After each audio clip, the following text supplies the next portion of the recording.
Assalamualaikum warahmatullahi wabarakatuh.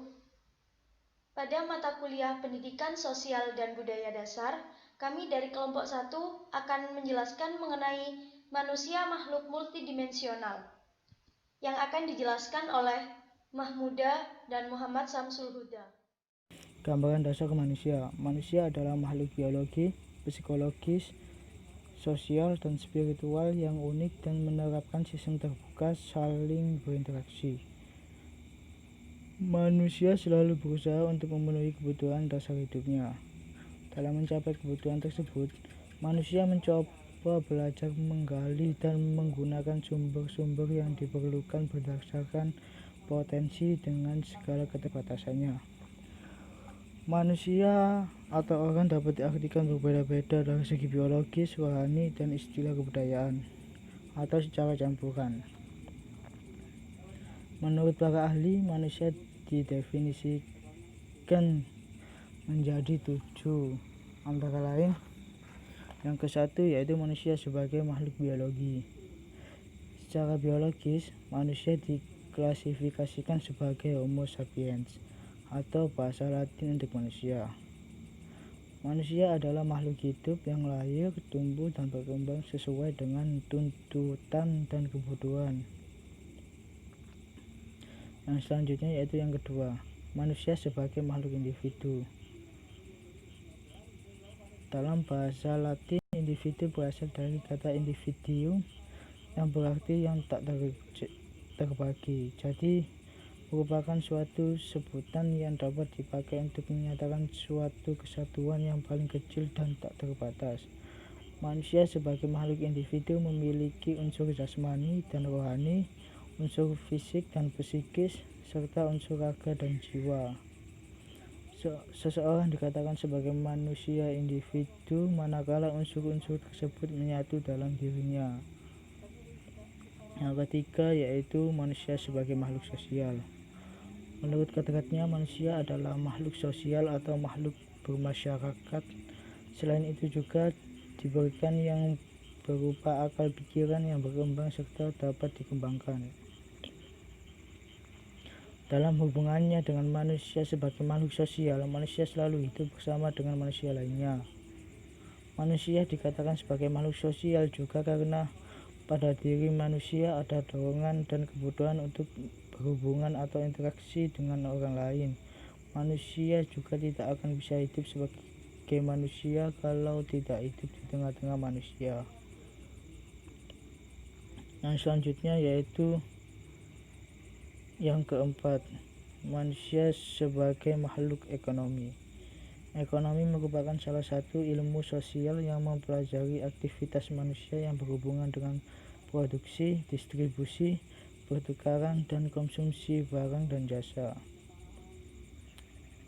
Sebagai makhluk sosial dan makhluk ekonomi, pada dasarnya selalu menghadapi masalah ekonomi. Inti dari masalah ekonomi yang dihadapi manusia adalah kenyataan bahwa kebutuhan manusia jumlahnya tidak terbatas, sedangkan alat pemuas kebutuhan manusia jumlahnya terbatas. Sebagai makhluk ekonomi yang bermoral, manusia berusaha memilih dan menggunakan sumber daya yang ada untuk memenuhi kebutuhannya dengan memperhatikan nilai-nilai agama dan norma-norma sosial. Yang selanjutnya yaitu manusia sebagai makhluk politik. Manusia sebagai makhluk politik, manusia selalu membutuhkan orang lain dan memiliki strategi dalam mempertahankan hidupnya, sehingga kehidupannya dengan masyarakat dan organisasi sosial merupakan sebuah keharusan. Manusia diberikan kemampuan berpikir. Dengan akalnya, manusia bisa mempertahankan hidupnya.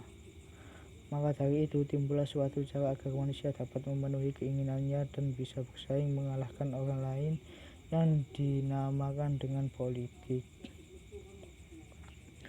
Selanjutnya yaitu manusia sebagai makhluk psikologi.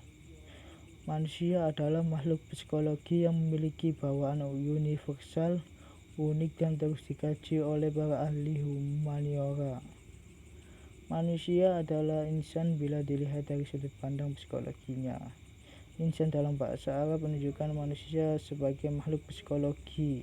Kata insan sendiri berasal dari 3 kata unsur bermakna mesra, harmoni, jinak, tampak.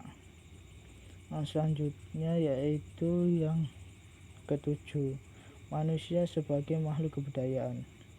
Kebudayaan yang diciptakan manusia dalam kelompok dan wilayah yang berbeda-beda menghasilkan keragaman kebudayaan. Dalam rangka memenuhi hidupnya, manusia akan berinteraksi dengan manusia lain, masyarakat berhubungan dengan masyarakat lain. Demikian pula terjadi hubungan antara persekutuan hidup manusia dari waktu ke waktu dan terus berlangsung sepanjang kehidupan manusia.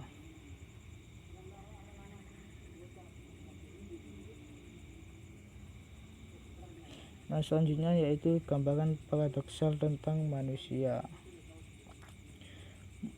Manusia merupakan makhluk paradoksal. Unsur-unsur paradoksal pada manusia bersumber pada multidimensionalitas manusia. Namun unsur-unsur paradoks bukanlah dua hal yang terpisah, bahkan bertentangan, melainkan justru saling memperkaya dan melengkapi.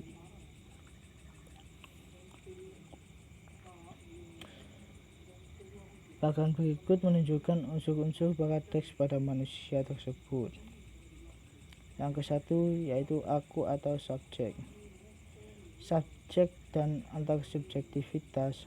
Manusia adalah subjek atau ekologia, tetapi subjek yang selalu berada dalam relasi dengan subjek-subjek lain. Manusia itu makhluk bertubuh atau objek. Manusia tidak hanya subjek melainkan juga objek. Objektivitas manusia tampak pada unsur tubuh yang dimilikinya. Yang kedua yaitu sosial individu. Makhluk sosial didasari atau tidak, manusia adalah makhluk sosial yang membutuhkan orang lain dan dibutuhkan oleh orang lain dalam kehidupan. Makhluk individu yaitu manusia sebagai makhluk individu, artinya manusia sebagai makhluk hidup atau makhluk hidup. Individu maksudnya tiap manusia berhak atas milik pribadinya sendiri dan bisa disesuaikan dengan lingkungan sekitar. Yang ketiga yaitu jasmani rohani.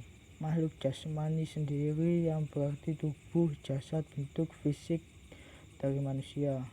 Sebagai manusia yang sudah dikaruniai jasmani yang sempurna oleh Tuhan, maka sepatutnya kita menjaga jasmani kita.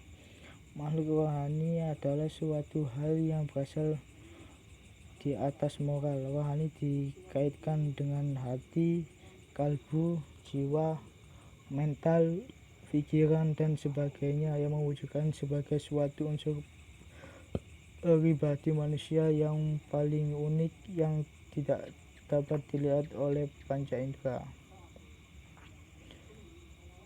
Yang keempat yaitu makhluk natural supranatural.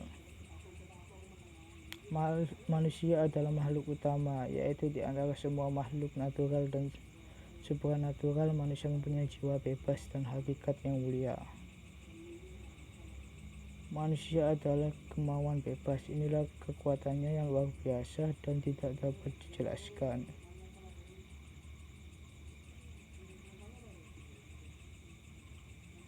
Yang selanjutnya yaitu yang kelima, duniawi ilahi. Duniawi yaitu cita-cita atau tujuan hidup manusia pada umumnya adalah mencapai kesejahteraan lahir dan kebahagiaan batin. Karena manusia terdiri dari dua unsur yaitu lahir dan batin, maka keduanya pun saling berkaitan. Ilahi, manusia tak lepas dari zat yang disebut Tuhan, yaitu zat yang mengendalikan pada kehidupan seluruh alam dengan peranan yang mutlak. Yang keenam, imanen transenden. Imanen sering menduduki posisi yang duniawi, material, kesementaraan, berubah-ubah, dan tidak memiliki makna yang pasti di hadapan realitas yang maha mutlak, yang lalu manusia melebur dalam makna itu. transenden, ia selalu mengisi kedalaman dari segala sesuatu, selalu berbalik di balik yang nyata, di balik kemungkinan yang tak mungkin dikatakan. Yang ketujuh yaitu psikis. Fisik disebut sebagai makhluk fisik karena manusia memiliki wujud lahiriah berupa jasmani. Psikis manusia sebagai makhluk non-fisik atau psikis berhubungan dengan akal, perasaan, emosi, serta hasrat keinginan manusia. 8. Tubuh jiwa. Tubuh manusia itu adalah makhluk yang berbadan. Contohnya, manusia cacat, badannya mengurangi kesadarannya, dan apalagi jika cacat itu merusak semua keinderaan, maka manusia juga tidak bisa mengerti dunia. Jiwa. Ada beberapa pandangan para filsuf mengenai manusia. Manusia memiliki dua elemen dalam dirinya, yaitu jiwa dan tubuh. Yang keduanya merupakan elemen yang berdiri sendiri, yang satu lepas dari yang lain.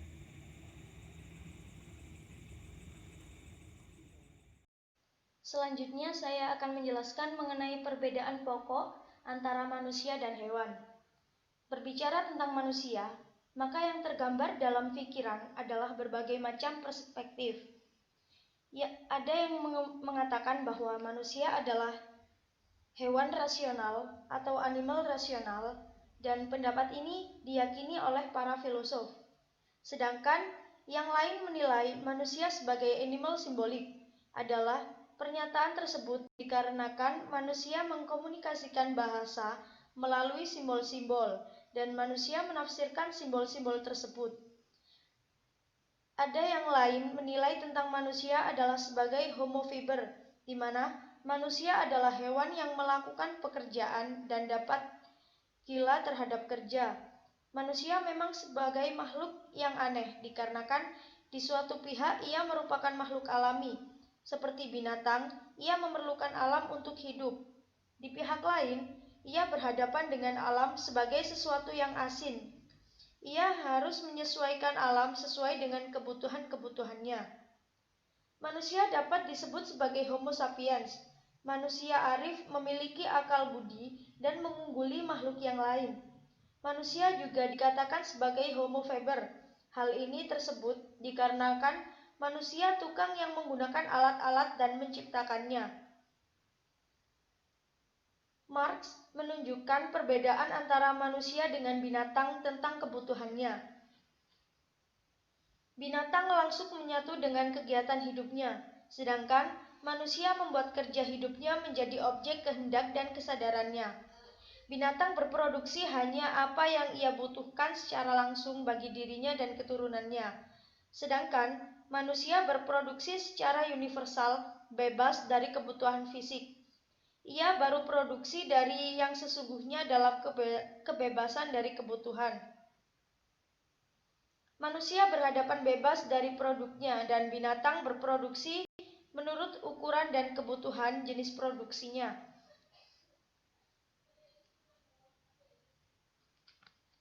Kemudian multidimensionalitas manusia dan kebudayaan. Manusia sebagai makhluk multidimensi menunjukkan bahwa manusia memiliki kekayaan dimensi yang luar biasa untuk dipelajari. Kekayaan manusia dalam dimensi-dimensinya menjadi kajian berbagai ilmu untuk menemukan, mengakui, merumuskan, menganalisa, dan akhirnya ilmu-ilmu tersebut berusaha untuk menyelesaikan sejumlah problematika manusia yang secara eksternal merupakan makhluk problematika dan makhluk yang penuh persoalan dan masalah. Dalam bagian ini akan dijelaskan kajian sejumlah ilmu tentang manusia sebagai bagian yang amat penting untuk dicermati dan ditelaah agar mempermudah seorang pendidik atau pendamping untuk melakukan analisa dan bimbingan. Yang pertama, psikologi. Manusia dalam kajian psikologi adalah manusia yang dapat dilihat dari tampilan-tampilannya. Gerak-gerik manusia merupakan pernyataan jiwa manusia tersebut. Pada umumnya, psikologi menyoroti manusia dalam yang pertama, struktur kepribadian. Struktur kepribadian manusia adalah esensi manusia yang selalu bersifat menetap, tetap, statis, tidak berubah. Misalnya, jenis kelamin, struktur tubuh, kaki, tangan, mata, telinga, hidung, kepala, rambut, dan sebagainya.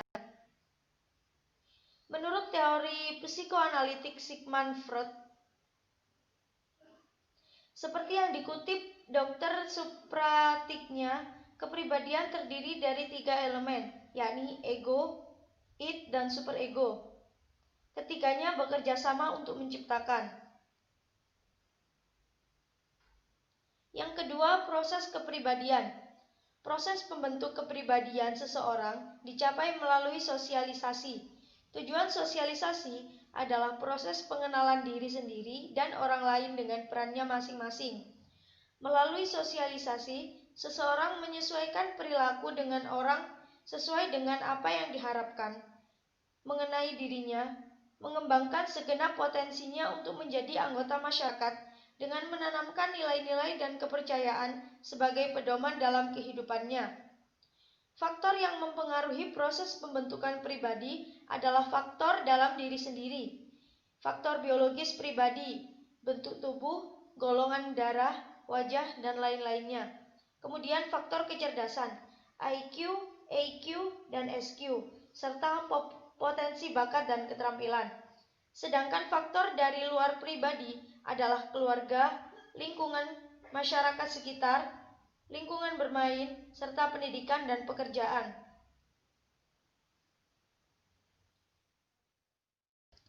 Kemudian, manusia, kesejarahan, dan kebudayaan. Sejarah adalah ilmu yang mempelajari tentang peristiwa yang terjadi pada masa lampau. Setiap peristiwa yang terjadi di masa lampau memiliki nilai yang penting untuk kehidupan selanjutnya di masa mendatang. Manusia berperan aktif dalam sejarah, baik dalam proses terjadinya sebuah peristiwa maupun proses untuk mendokumentasikan dan meneruskannya. Pemikiran untuk berkembang dan mencapai suatu kehidupan yang lebih baik. Berdasarkan pemikiran tersebut, timbul dorongan untuk melakukan sesuatu maupun menciptakan sesuatu.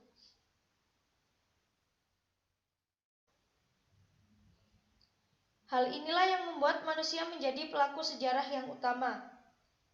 Bukan hanya sesuatu yang baik saja yang dilakukan dalam sejarah, berbagai hal buruk yang ditimbulkan oleh ambisi dan berujung pada situasi yang sangat buruk dan berdampak pada kehidupan sekarang. Contohnya adalah keinginan untuk berkuasa dan memperkaya diri yang menimbulkan suatu situasi yang mencekam dan memakan korban. Sekian dari kelompok kami, kurang lebihnya saya mohon maaf, semoga bermanfaat. Terima kasih. Wassalamualaikum warahmatullahi wabarakatuh.